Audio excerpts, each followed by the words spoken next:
Hello. Today I wanted to talk about agents.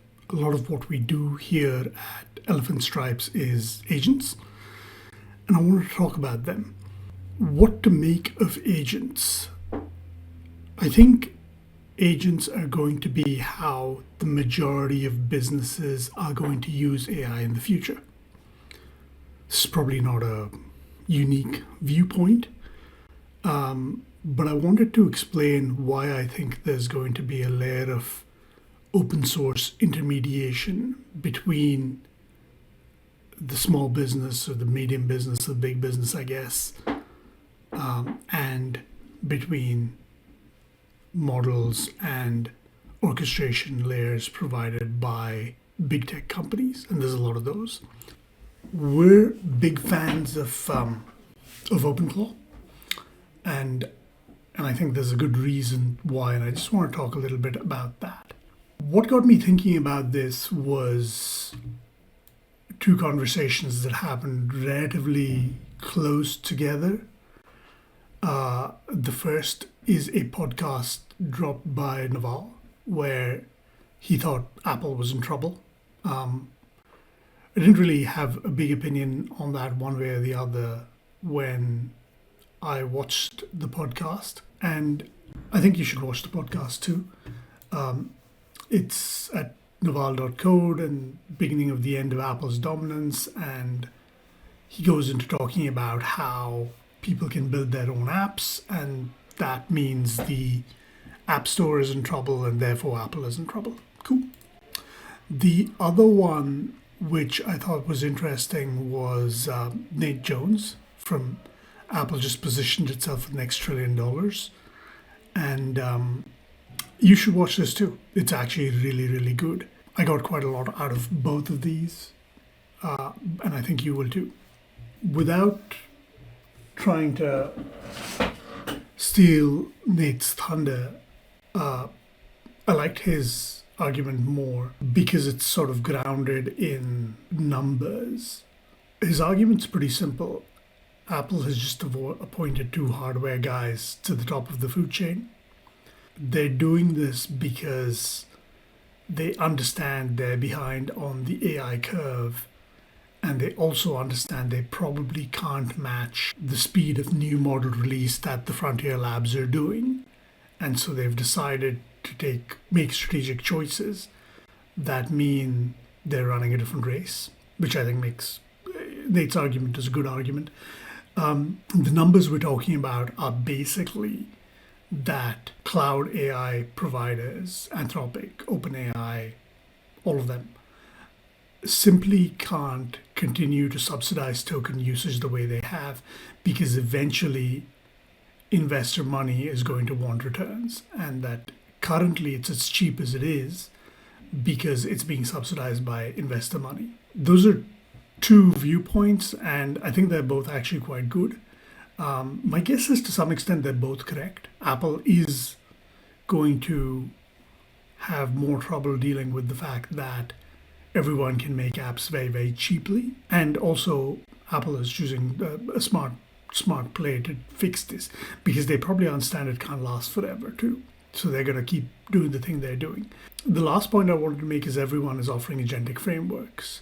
So whether it's OpenClaw and Hermes and things like that, or everything from NVIDIA to Meta to Databricks, there's heaps of big tech frameworks, there's open source frameworks, there's model native agents, so inside OpenAI and Anthropic. Cool. What does this mean? It's a decent question. And I prefer Nate's argument because I think it gives us more insight into what this means for agents. So Apple is making a bet that people will move away from mainframe-style AI usage. And it's the same bet they made a long time ago, especially power users. Maybe not enterprise, but power users definitely. Because the cost of a token is variable and moves around. And as investors start asking for returns, the cost of a token is going to go up, right? and they're going to move to a more personal computer style AI usage. They did this in the 70s and 80s with the Apple II. Power users moved away from mainframes into the Apple II because it was too expensive to do mainframe stuff, and redefined the market. The closest thing at the moment is probably the little Mac Mini craze that we had with OpenClaw a couple of months ago. And I think this argument is more insightful. He also goes into how law firms, healthcare, people who need refinement plus in-house AI, that's going to be where it's at.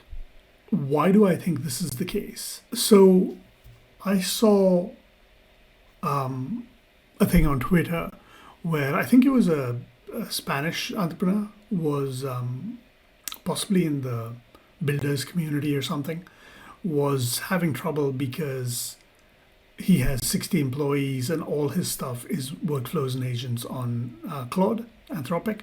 And then for whatever reason, Anthropic is saying that he misused the product in some way. There was some kind of issue.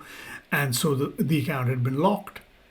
And he was complaining that all he had was a form to send to Anthropic going, please unlock my account. My business depends on it. I don't actually know how it ended. He did say he had redundancies in place, so I hope it worked out for him.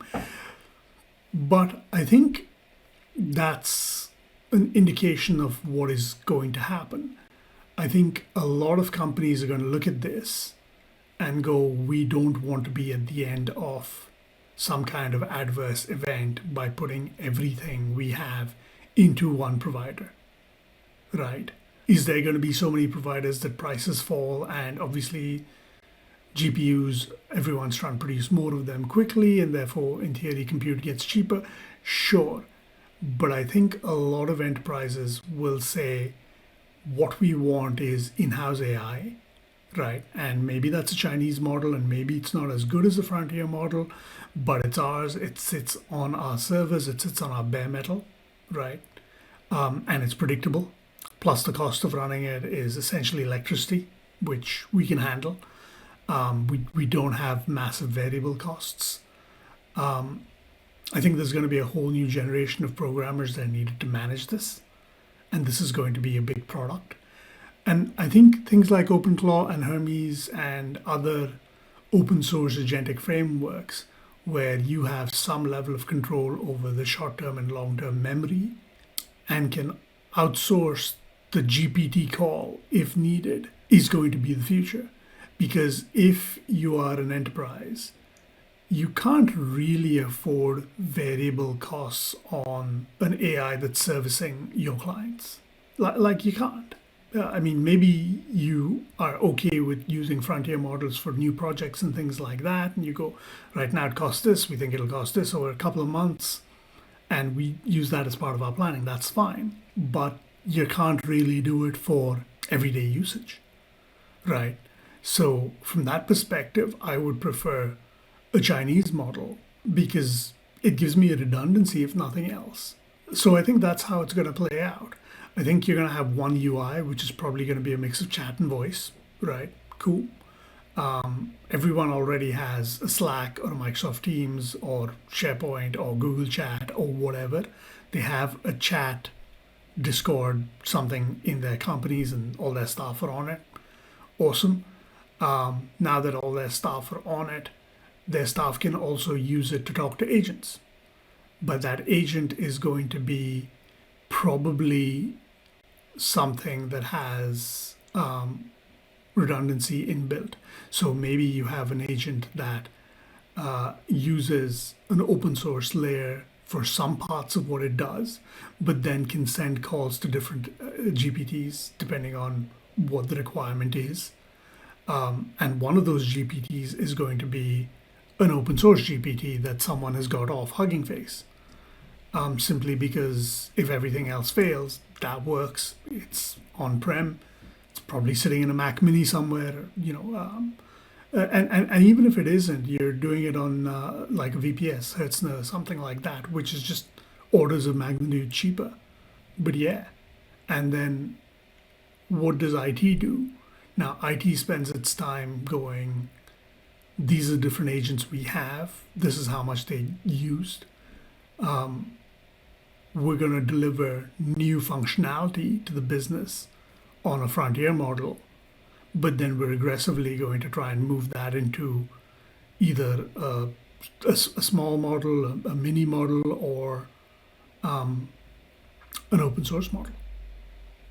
And I think that's actually probably a really good thing for programmers, but also for businesses. And yeah, I think that is how agents play out. Let me know what you think. I'd be interested in your thoughts on this. Obviously, my thinking is still very much evolving on this, but I think that is how this works out. Thanks so much. I hope you got something out of this.